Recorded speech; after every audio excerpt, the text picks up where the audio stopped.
My name is Elena Rodriguez, and I want to tell you about the day everything changed. The day I went from being the department joke to saving thousands of lives. But first, let me take you back to where it all began, because sometimes the most important battles are fought long before the real war starts. The beginning 6 months ago. I walked through the doors of the 42nd Precinct in Queens, New York, wearing a crisp new uniform that still smelled like the plastic packaging it came in.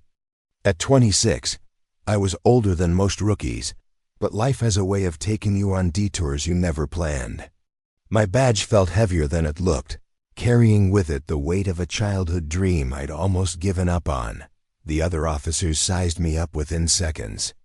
At 5'4" and 120 pounds, with my grandmother's delicate features and a voice that still carried traces of my Bronx accent, despite years of trying to polish it away, I didn't exactly fit their image of what a cop should look like.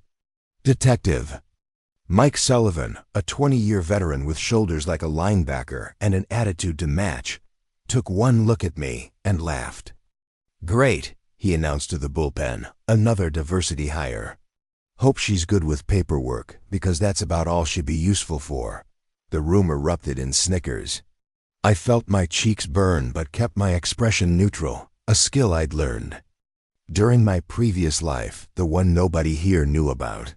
The one I deliberately left blank on my application under prior military service, because some stories are too complicated to fit in neat little boxes. Early days my training officer, Sergeant Janet Chun, was different from the others. She'd been one of the first Asian American women to make detective in the precinct, and she understood what it meant to constantly prove yourself in a world that questioned your right to be there. "Ignore the noise," she told me on my first day. As we climbed into our patrol car, focus on the work. Let your actions speak louder than their assumptions. But ignoring the noise was easier said than done.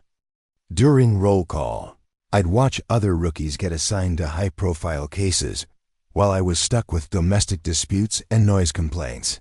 When I volunteered for dangerous calls, Sullivan would wave me off with a condescending smile. "Let the real cops handle this one, Rodriguez. We don't need you getting hurt on your first week."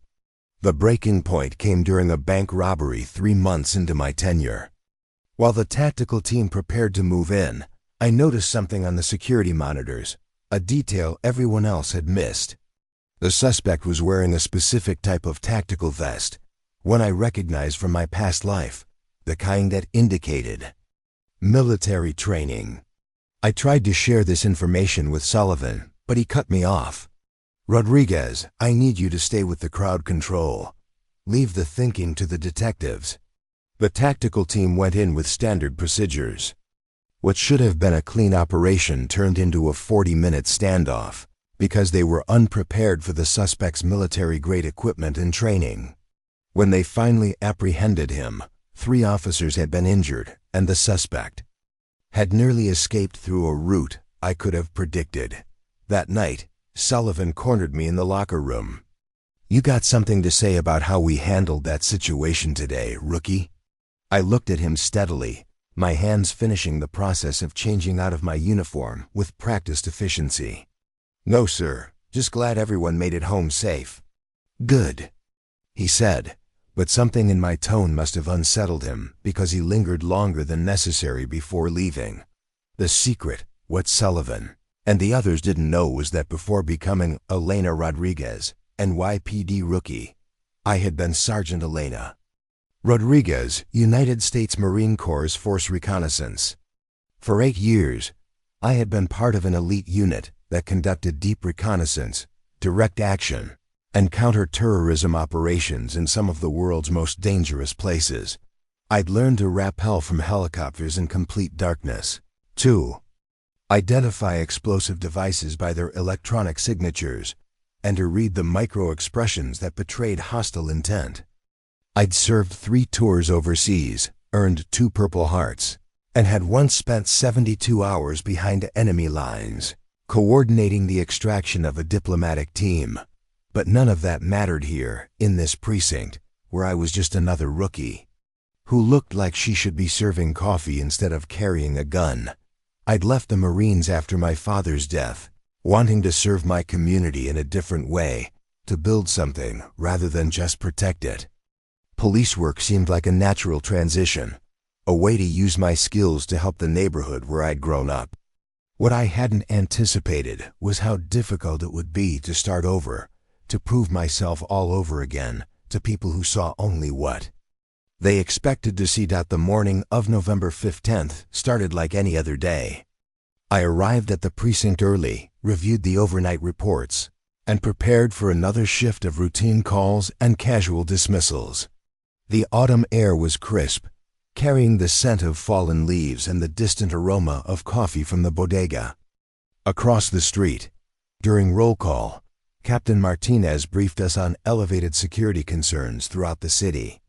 Intelligence suggested possible terrorist activity, but nothing concrete enough to warrant specific action. "Just keep your eyes open," he said, his tone suggesting routine caution rather than immediate alarm. Sullivan, as usual, made a show of assigning the real cases to his preferred officers. "Rodriguez," he called out, not bothering to look at me. "There's a complaint about suspicious activity at the Queensboro Community Center. Probably just kids skateboarding where they shouldn't be, but we need someone to check it out. Think you can handle that?" More snickers from around the room. I nodded professionally. "Yes, sir." "Try not to arrest any dangerous teenagers," he added, prompting another round of laughter. As I drove toward the community center, I found myself thinking about my father, who had died 2 years ago after a long battle with cancer. He'd been a New York City firefighter for 30 years, and his stories of serving the community had inspired my career change. "Mia," he used to say, "service isn't about the uniform you wear or the title they give you. It's about showing up when people need you, even when they don't know they need you yet." The Queensboro Community Center was a large, modern building that served as a hub for local events, youth programs, and senior activities. On weekday mornings, it typically hosted a seniors exercise class, a toddler playgroup, and various administrative meetings.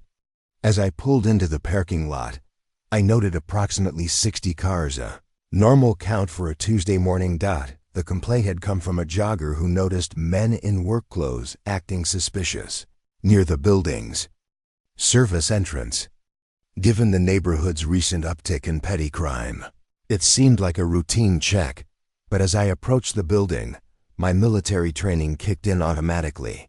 I found myself scanning for anomalies, for details that didn't fit the normal pattern. The service entrance showed signs of recent forced entry scratches around the lock that were fresh. Paint chips on the ground that hadn't been there long enough to be scattered by wind. I called for backup as a precaution, then decided to conduct a preliminary assessment. The side door was unlocked, which was unusual for a weekday morning. I entered quietly, my hand resting on my service weapon, and immediately noticed something that made my blood run cold. The hallway smelled of diesel fuel and something else, a sharp, chemical odor I recognized from my military training. It was the scent of PETN, a plastic explosive commonly used by terrorist organizations. The threat moving carefully through the building, I began to piece together what I was seeing. 3 men in maintenance coveralls were working in the building's mechanical room, but their equipment wasn't standard maintenance gear.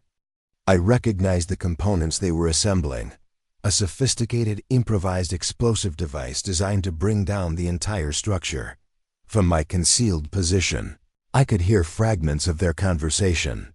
They spoke in accented English, their words confirming my worst fears.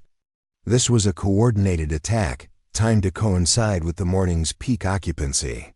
The building would be destroyed in less than 20 minutes, and with it, everyone inside. My radio crackled with static as I tried to call for backup, but the signal was being jammed by equipment the terrorists had installed. I was on my own, facing 3 armed men in a building full of innocent civilians, with a bomb that would detonate regardless of whether I succeeded in stopping them. For a moment, I felt the familiar calm that had gotten me through firefights in Afghanistan, the mental clarity that came when training took over from fear. This was what I had been prepared for. Even if nobody else knew it, the plan I had 3 objectives: evacuate the civilians, neutralize the threat, and prevent the detonation. The building's layout worked in my favor. I could trigger the fire alarm to begin evacuation while simultaneously moving against the terrorists. But timing would be everything. I slipped back toward the main hallway and activated the fire alarm. The shrill sound echoed through the building as confused voices began emerging from various rooms. The terrorists would know their timeline had been compromised, which meant they'd either accelerate their plan or attempt to detonate immediately. Moving back toward the mechanical room, I heard urgent voices and the sound of equipment being hastily adjusted. Through a ventilation grate, I could see one of the men speaking rapidly into a radio while another worked frantically on what appeared to be a timing device. The third man was moving toward the door, armed with an automatic weapon, clearly preparing to prevent any interference. I had perhaps 2 minutes before they either completed their work or decided to trigger the device manually. Action what happened next drew on every skill I'd learned during 8 years of elite military training. I'd spent countless hours in close-quarters combat drills, learning to neutralize multiple armed opponents in confined spaces. I'd studied building layouts and structural vulnerabilities, understanding how to disable explosive devices under extreme pressure. I entered the mechanical room through a maintenance access panel, emerging behind the first terrorist as he adjusted the timing mechanism. A precise strike to his carotid artery rendered him unconscious before he could raise an alarm. His weapon, a military-grade assault rifle, was now mine. The second man turned at the sound of his partner's collapse. But I was already moving. Years of training in close-quarters combat allowed me to disarm him efficiently, using his momentum against him as he lunged forward. He struck the concrete wall with enough force to ensure he wouldn't be getting up soon. The third terrorist, hearing the commotion, came through the door ready to fire. But I was positioned behind heavy mechanical equipment, using cover and angles the way I'd been taught in urban warfare training. His shots went wide while mine found their mark, wounding him enough to end his threat without killing him. The bomb with the immediate threat neutralized, I turned to the device itself. The improvised explosive contained enough peton to level the building and potentially damage surrounding structures. The timer showed 4 minutes and 37 seconds, but there was also a dead man's switch, a backup detonation system that would trigger if tampered with incorrectly. This was where my specialized training proved invaluable. During my military service, I'd completed an advanced explosive ordnance disposal course, learning to identify and neutralize various types of improvised devices. The bomb's construction was sophisticated, but followed patterns I recognized. Working quickly but carefully, I identified the primary circuit and the backup systems. The dead man's switch was connected to a pressure sensor, which meant I needed to maintain constant pressure while disabling the primary timer.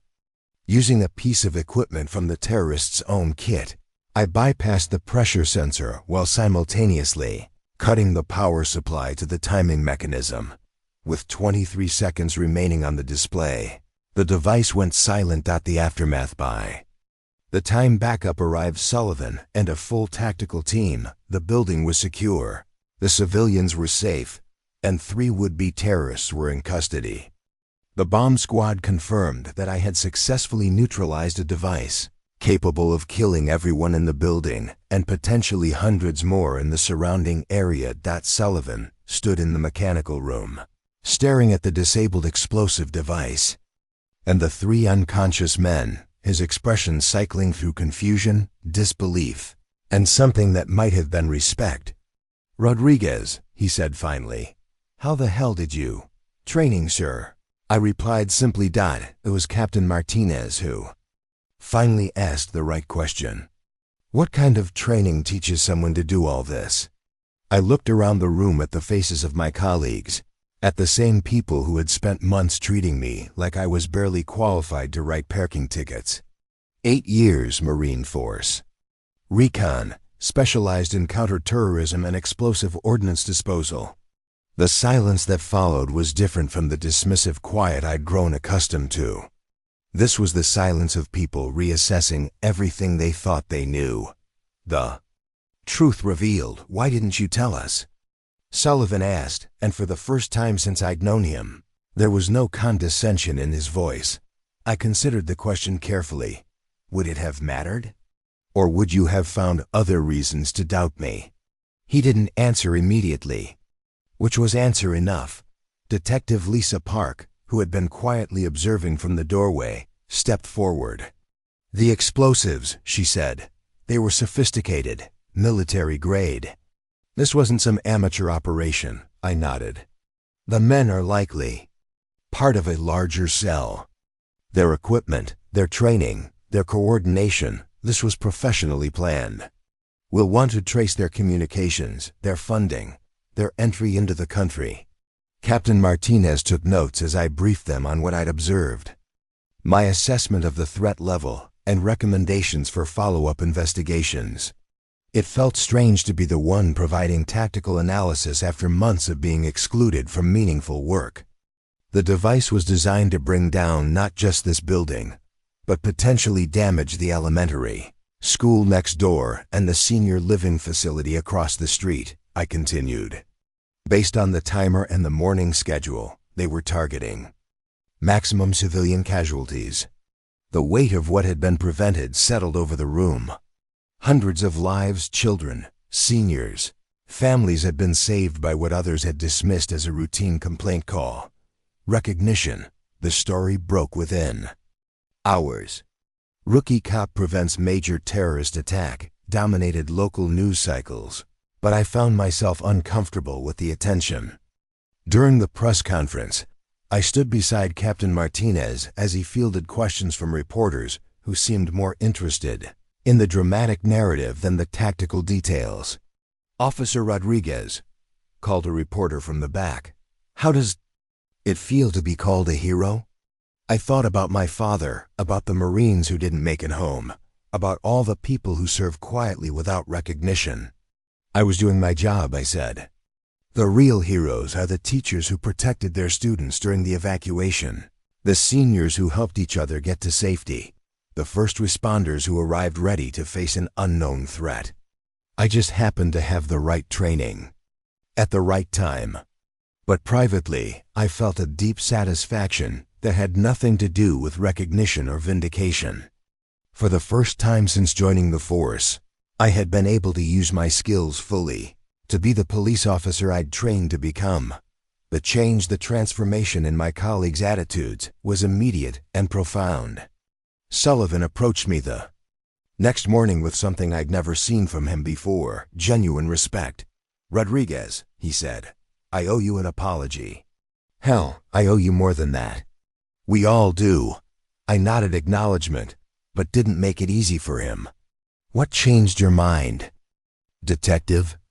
The fact that I can do the job, or the fact that you finally found out I was qualified to do it?" He had the grace to look uncomfortable. "Both, I guess. But mostly it made me realize how much we might have missed. How many other people we might have written off without giving them a chance to show what they could do." Over the following days, I found myself included in briefings I'd never been invited to before, consulted on cases that required tactical thinking, and treated as a colleague rather than a liability. The change was gratifying, but it also highlighted how much potential had been wasted during those first 6 months. Detective Park partnered with me on the follow-up investigation into the terrorist cell. Working together, we uncovered connections to a larger network planning similar attacks in other cities.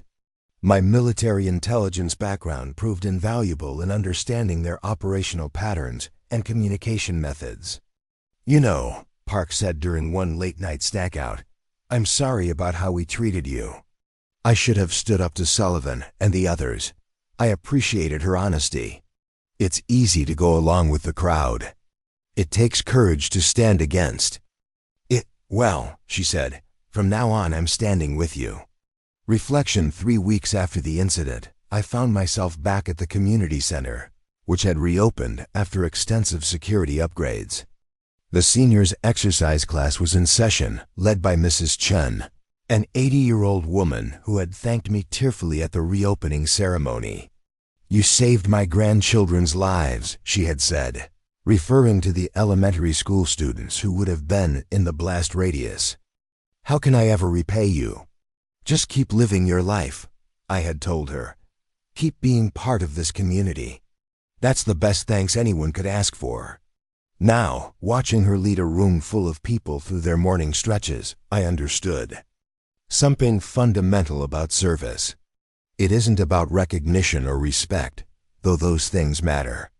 It's about being ready when readiness is required, about bringing your full self to the work even when others can't see who that self really is. The future captain, Martinez, called me into his office a month later.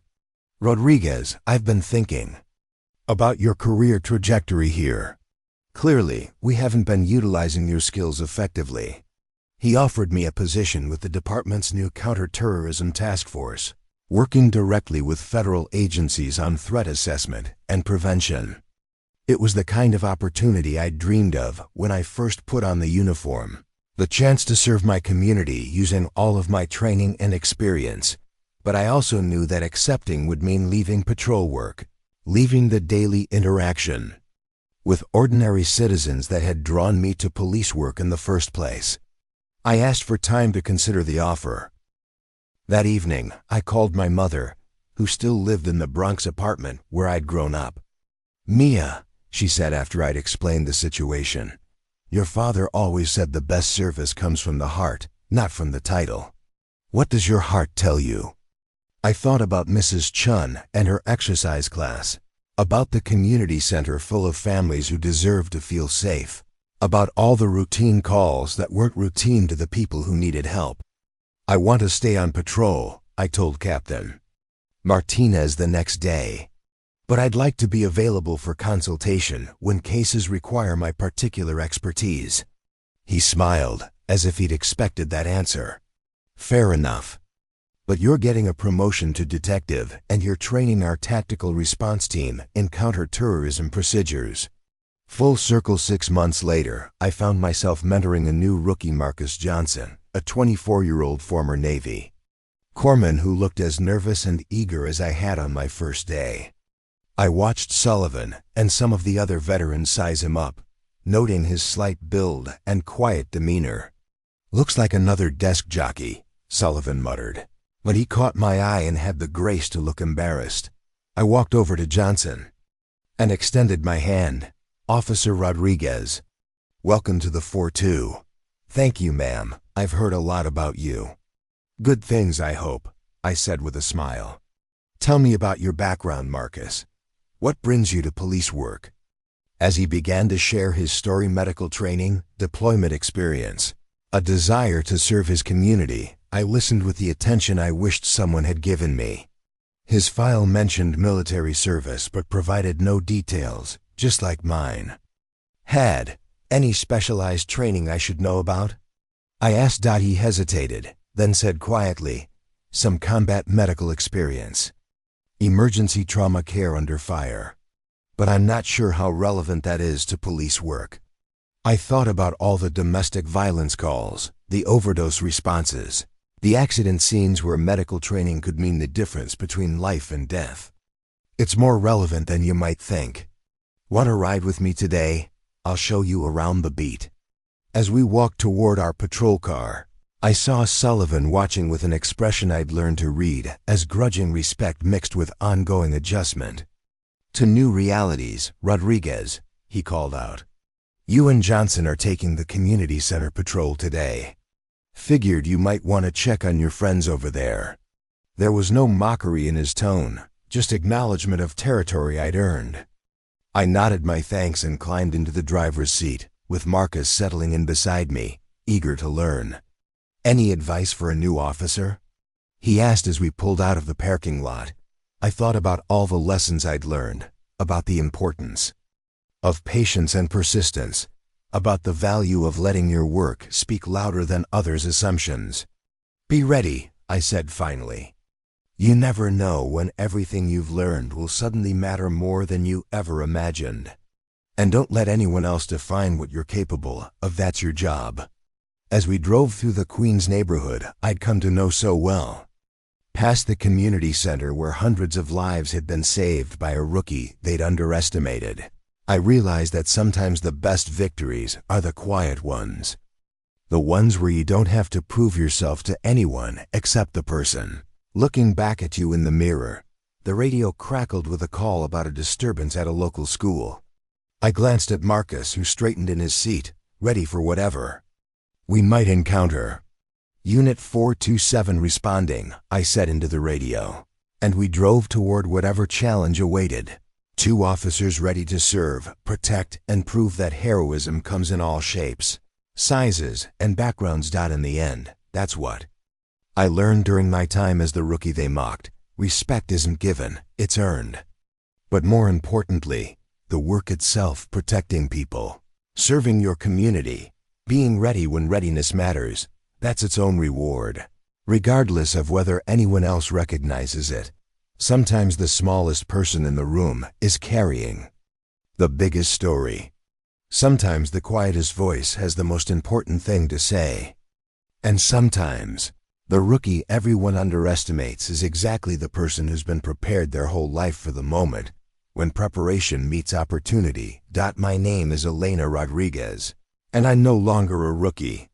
But I'll never forget what it felt like to be one, because that memory keeps me humble, keeps me listening, and keeps me ready for whatever challenge comes next. The end.